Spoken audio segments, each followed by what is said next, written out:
بسم اللہ الرحمن الرحیم. توقیر عابد آپ سے مخاطب ہوں آئی سیٹ اکیڈمی کے فلور سے. Intermediate English novel good bye mister Chips. اس سلسلے کی پہلی ویڈیو میں نے آپ کے ساتھ شیئر کیے تھے 13 کویسچن، اور آج اس سلسلے کی سیکنڈ اور لاسٹ ویڈیو آپ کے پاس موجود ہے دوبارہ.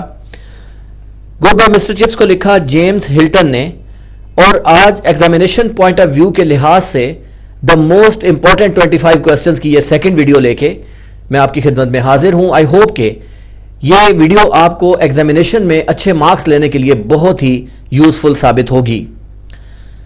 ویڈیو میں آگے چلنے سے پہلے آپ سے ایک ریکویسٹ ہے کہ اگر آپ نے ابھی تک ہمارے یوٹیوب چینل کو سبسکرائب نہیں کیا تو ہمارے یوٹیوب چینل کو سبسکرائب کرنے کے ساتھ ساتھ اسکرین پہ موجود بیل آئیکن کو بھی پریس کر دیں تاکہ ہمارے آنے والی ویڈیوز کے نوٹیفیکیشن آپ ریسیو کرتے رہیں اور ان یوزفل ویڈیوز سے آپ فائدہ اٹھاتے رہیں.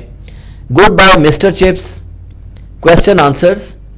شروع کرتے ہیں کویسچن نمبر 14 سے. How did people come to know, لوگوں کو کیسے پتہ چلا. How did people come to know, لوگوں کو کیسے پتہ چلا تھا. اباؤٹ دس رو، اس جھگڑے کے بارے میں. تھوڑا سا بیک گراؤنڈ بتاؤں. رالسٹن اور مسٹر چپس کے درمیان میں ایک جھگڑا ہوا تھا، تو ہم نے جو فرسٹ ویڈیو اپنی اینڈ کی اس میں کویسچن نمبر 13 میں اس کا ذکر تھا. لوگوں کو کیسے پتہ چلا تھا اس رو ROW رو یعنی کہ جھگڑے کے بارے میں. وٹ واز دیئر ریئیکشن، ان کا رد عمل کیا تھا. A small boy who wanted to see Ralston, ایک ننھا لڑکا جو رالسٹن سے ملنا چاہتا تھا. لسنڈ اینڈ رپورٹڈ اٹ، اس نے سنا اور پھر اسے جا کے بتایا. ٹو ہز فیلوز، اپنے دوستوں کو. ایز اے ریزلٹ، نتیجے کے طور پہ the common knowledge was that, عام یہ علم تھا کہ رالسٹن ہیڈ انسلٹڈ چپس، کہ رالسٹن نے مسٹر چپس کی بے عزتی کی تھی. And had demanded his resignation, اور اس نے مسٹر چپس سے ریزائن ڈیمانڈ کیا تھا، استعفیٰ مانگا تھا. There was a severe wave of hatred for Ralston in people's heart, Ralston کے خلاف لوگوں کے دلوں میں نفرت کی ایک شدید لہر تھی. They were totally in the favour of Chips, وہ مکمل طور پہ مسٹر چپس کی فیور میں تھے. Question number 15. What was the reaction of higher authorities of the school about the row, school کے جو اعلیٰ اتھارٹیز تھیں، جو ہائر اتھارٹیز تھیں، ان کا کیا رد عمل تھا اس جھگڑے کے بارے میں. Sir John River the chairman of governors, sir John River جو کہ گورنرز کے جو گورنر بورڈ ہے اس کے چیئرمین تھے. وزٹڈ دا اسکول، انہوں نے اسکول کو وزٹ کیا. ٹو سیٹل دا ایشو، اس مسئلے کو حل کرنے کے لیے. ہی اگنورڈ رالسٹن، انہوں نے رالسٹن کو نظر انداز کیا. And went directly to mister Chips, اور وہ سیدھا مسٹر چپس کے پاس گئے. اینڈ ٹولڈ، اور ان کو بتایا that he could stay there, کہ وہ وہاں قیام کر سکتے تھے. As long as he liked, اتنا لمبا عرصہ جتنا ان کا دل کرے. Because the governors did not want him to resign, کیونکہ گورنر نہیں چاہتے تھے کہ وہ استعفیٰ دیں. This statement was carried a silent message for Ralston, یہ بیان جو ہے یہ اٹھائے ہوئے تھا ایک خاموش پیغام. کس کے لیے؟ رالسٹن کے لیے. دیکھیں، جب بورڈ آف ڈائریکٹرز جو ہوتے ہیں ان کے اگر چیئرمین جا کے اور وہ کسی بھی اسکول میں جو ان کے انڈر آتا ہو تو وہ وہاں پہ بجائے اس کے پرنسپل کے پاس جانے کے ڈائریکٹ اگر وہ کسی ٹیچر کے پاس جاتے ہیں تو اٹس مین کہ وہ ٹیچر بہت ہی اہمیت کا حامل ہے. تو اس چیز نے ثابت کیا تھا رالسٹن کے اوپر کہ مسٹر چپس جو ہیں وہ ایک اٹموسٹ امپورٹنس رکھتے ہیں. What kind of thoughts Chips had about war? What kind of thoughts Chips had about war? Mister Chips کے جنگ کے بارے میں کیا خیالات تھے. چپس wished that، چپس کی یہ خواہش تھی کہ the war should come to an end very soon، جنگ کو بہت جلد ختم ہو جانا چاہیے. at least before Christmas، come is come Christmas سے پہلے. after evening service on every Sunday night، ہر اتوار کی رات کو جب شام کی سروس ہوتی تھی تو اس کے بعد کیا ہوتا تھا. Chatteris used to read the names of those, Chatteris جو کہ پرنسپل تھے اس وقت، وہ پڑھا کرتے تھے ان لوگوں کے ناموں کو، اولڈ برک فیلڈینز کے ناموں کو، who were killed in the war، جو جنگ میں مارے جا چکے تھے. Chips always felt sad to hear that news. Chips ہمیشہ وہ خبر سن کر افسردگی محسوس کرتے تھے. Question number 17. In his final years، اپنے آخری ایام میں، how and why did Chips accept headship of Brookfield؟ کیسے اور کیوں مسٹر چپس نے بروک فیلڈ کی ہیڈشپ کو ایکسپٹ کیا تھا؟ اپنے آخری ایام میں کیسے اور کیوں مسٹر چپس نے بروک فیلڈ کی ہیڈشپ کو ایکسپٹ کیا تھا؟ ڈیورنگ وار، جنگ کے دوران، once چیٹرس called chips and insisted ہم ٹو ری جوائن، ایک بار چیٹرس نے مسٹر چپس کو بلایا اور انہیں دوبارہ جوائن کرنے کے لیے اصرار کیا. بٹ ہی ایکسکیوزڈ، لیکن مسٹر چپس نے معذرت کی، due to his poor health, اپنی خرابی صحت کے باعث. دین آن اپریل 1917، پھر اپریل 1917 کو، وائی چیٹرس ڈائیڈ، جب چیٹرس وفات پا گئے، Brookfield faced a serious management problem, تو بروک فیلڈ کو ایک سنجیدہ نوعیت کا مینجمنٹ کا مسئلہ آیا. لیٹر آن، بعد میں، with the request of governors کی درخواست پر، Chips accepted headship for 2 years، mister Chips نے دوبارہ ہیڈشپ کو ایکسپٹ کیا 2 سالوں کے لیے، ایز 1917 اینڈ 1918، 1917 اور 1918 کو. He handled the entire situation very sensibly, انہوں نے تمام صورتحال کو بہت دانشمندانہ طریقے سے ہینڈل کیا. Because he had a lot of experience, کیونکہ ان کا بہت زیادہ تجربہ تھا. Because he had a lot of experience, کیونکہ ان کا بہت تجربہ تھا، اینڈ کانفیڈنس، اور اعتماد تھا. What happened with chips, chips کے ساتھ کیا واقعہ پیش آیا، اینڈ اٹس سراؤنڈنگس، اور اس کے ارد گرد، during an air attack, air raid of enemy, دشمن کے ایک ایئر کے حملے میں، ایک ہوائی حملہ ہوا تھا جنگ کے دوران.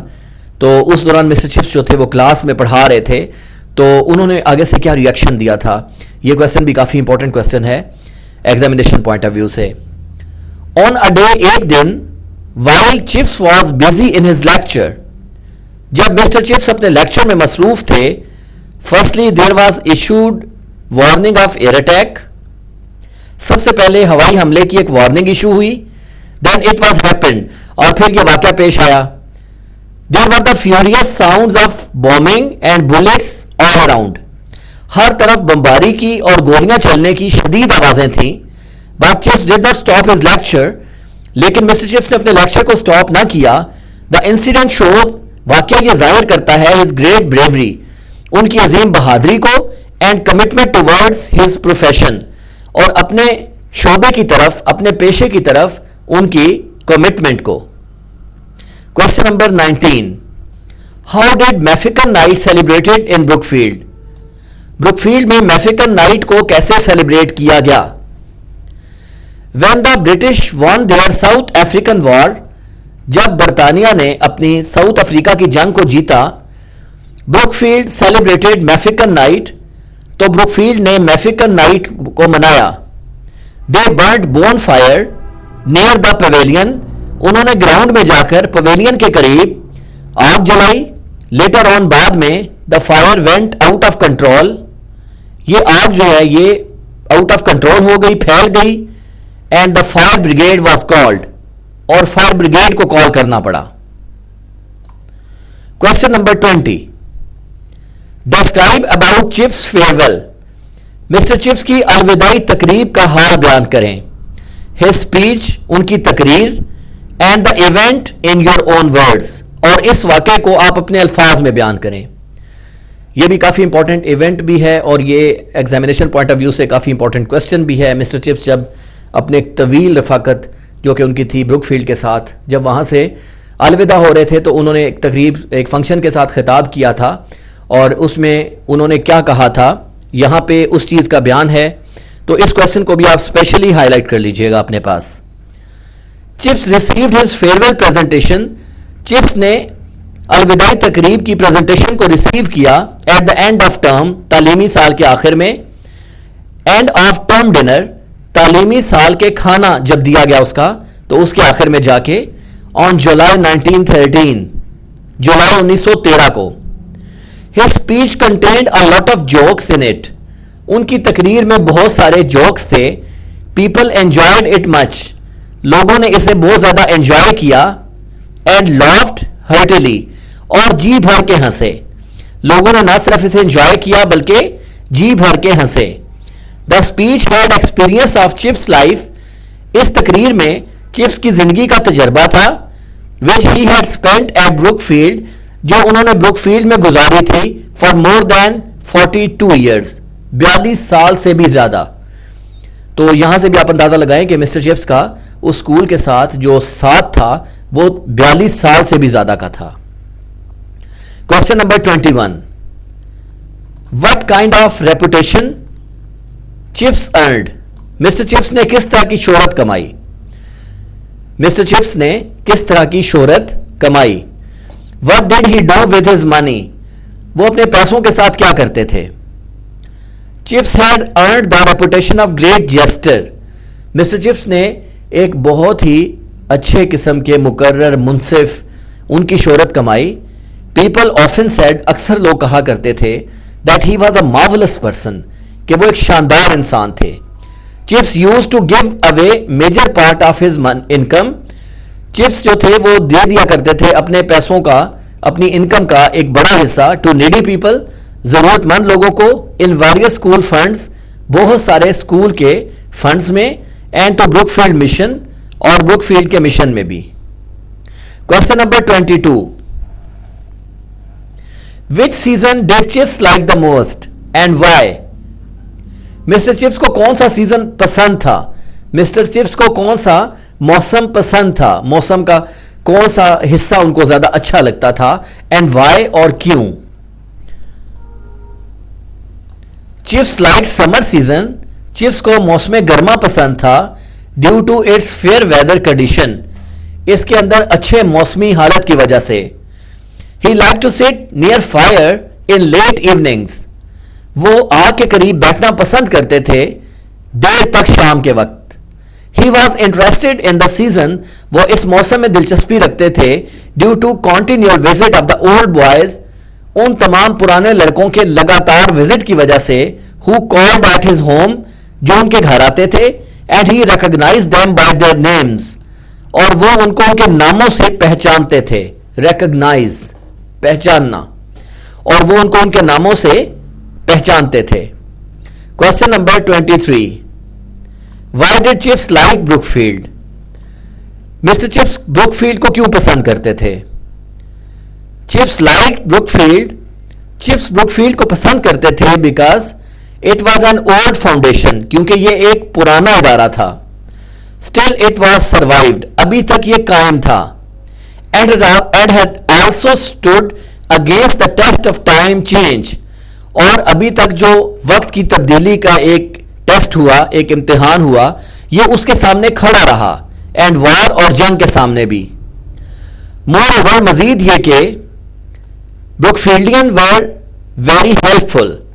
بروک فیلڈینز بہت زیادہ مددگار تھے, اور اس کا کیسے پروف ہے کہ once they loaded motor vans, ایک مرتبہ انہوں نے موٹر وینس کو لوڈ کیا ود فوڈ اسٹف, اس میں بہت سارا کھانا رکھا, فار دا نیڈی پیپل, ضرورت مند لوگوں کے لیے, ڈیورنگ اے جنرل اسٹرائک آن 1926, 1926 میں ایک عام ہڑتال ہوئی تھی, تو وہاں جا کے انہوں نے لوگوں کو کھانا پرووائڈ کیا.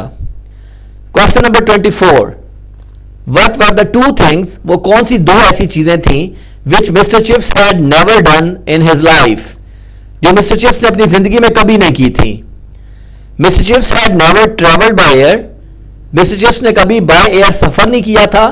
And he had never been to a talk show, اور آپ نے کبھی بھی کسی ٹاک شو کو اٹینڈ نہیں کیا تھا. یہ دو کام ایسے تھے جو مسٹر چپس نے اپنی پوری زندگی میں کبھی نہیں کیے تھے. And the final question, question number 25, describe mister Chips final days. Mister Chips کے آخری ایام کو بیان کریں. On a November afternoon 1933,